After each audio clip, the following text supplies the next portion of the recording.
satu lagi dalam koleksi aku, sebilah badik daripada Jambi.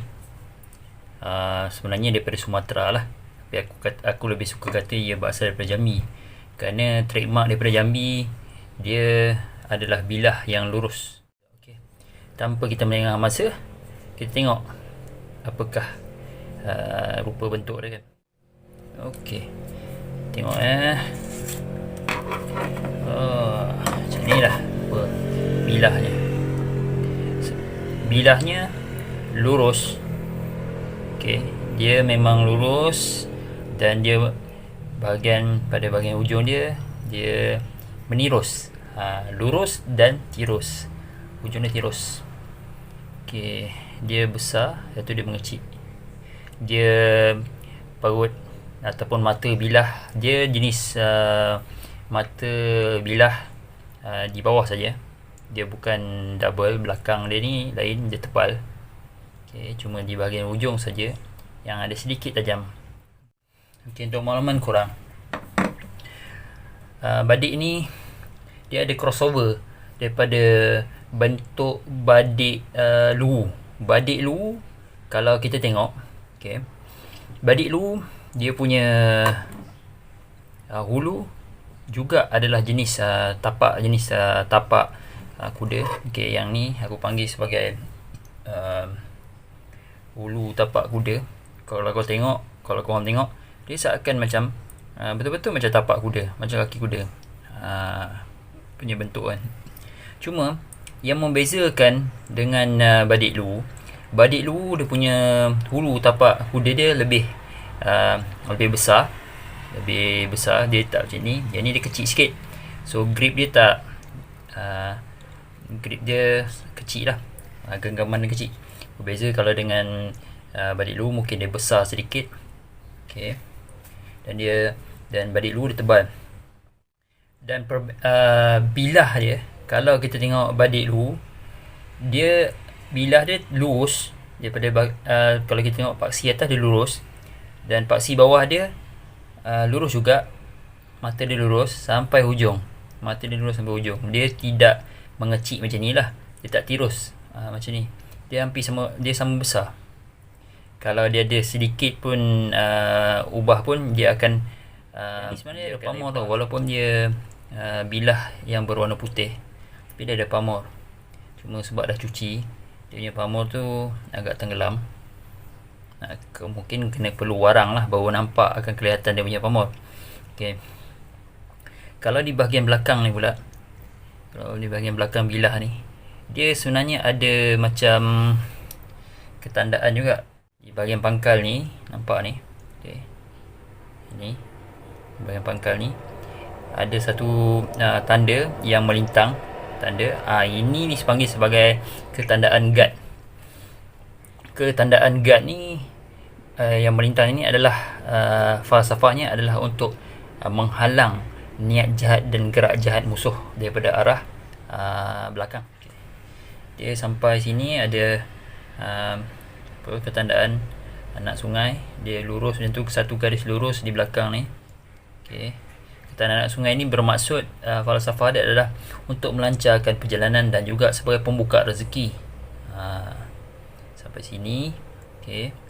Dan istimewanya kalau korang perasan dekat belah hujung dia ni, okay, ni sebelah sini ni, okay, kat situ hujung ni, dia ada juga satu ketandaan, tapi dia sama arah dengan bilah. Okay. Yang ni dipanggil sebagai ketandaan alif ataupun ketandaan panah Arjuna. Kalau korang perasan, situ ada macam titik situ kan, bawah ni kan titik, lepas tu atas dia macam tajam, lurus dan tajam. Sama ada ketandaan alif ataupun panah Arjuna. Panah Arjuna ni dia juga berkaitan dengan falsafah untuk perlindungan dan wibawa diri. So bilah ni dia ada tahap keseimbangan yang boleh kita uji. Contoh, kau letak sini, nampak dia seimbang, dia tak jatuh sebab hulu ni hulu ni yang menjadi penentu kepada keseimbangan bilah. Maknanya bilah dan hulu ni seimbang. Kalau hulu dia ni mungkin kalau dia buat dalam design lain mungkin dia tak seimbang. Okay. Cuma yang isu yang ni aku dapat ni, okay, dia dah retak. Mungkin sebab dia ni dah lama kan, dia retak. Kalau yang mula sampai yang masa aku mula dapat tu, di dalam dia ni dia telah diletakkan dengan dama yang yang cair dia masukkan. Okey, dia keras macam gam, so bilah tu dia masuk, so dia grip kuat lah. Tapi sebab mungkin semasa aku basuh bilah ni terkena air, dia menyebabkan dama tu cair dan dia terbuka lah. So aku gunakan kain lilit pada dia punya pesi ataupun tangkai dia untuk masukkan ni, so dia tak adalah goyang. So nampak kita boleh pegang lah. Setakat pegang, okey, dia seimbang. Tapi kalau kau nak bawa berlawan, mungkin dia tercabut lah. Tapi setakat ni okey, dia tak goyang. Okey, dari segi yang lain pula kalau kita tengok di sana, aku tak dapat pastikan apakah bentuk pamor dia. Kalau dilihat secara bawah cahaya, sebenarnya dia ada satu garis, dia ada beberapa garis lurus tu. Garis ni melintang sampai hujung. Di sebelah hujung ni, okey, di mata bilah ni kalau perasan. Okey, kalau kau nampak situ, dia ada garis halus itu. Itulah sebenarnya garis pamor. Aku tak pasti ni pamor apa. Mungkin ni pamor merambut. Bilah ni adalah revolusi dan evolusi daripada badik luwu. Ketika abad ke-18, abad ke-19, orang Bugis banyak berhijrah keluar ke Riau. Jadi bentuk senjata yang dibawa daripada sebelah luwu macam ni, badik yang luwu tu mempengaruhi reka bentuk inilah badik jambi ni. Macam ni dia tebal di sebelah kanan dan dia akan menipis ke sebelah kiri. Ni mata dia lah ni. Kalau kita tengok dari sini, secara keseluruhan panjang dia lebih kurang pembaris ni pun dah patah hujung, lebih kurang 12 inci lah, 12 inci ataupun 1 kaki panjang bilahnya. Okey, aku ambil daripada nombor 1 ni sebab kosong dia dah pecah. Okay. Panjang bilah sampai sini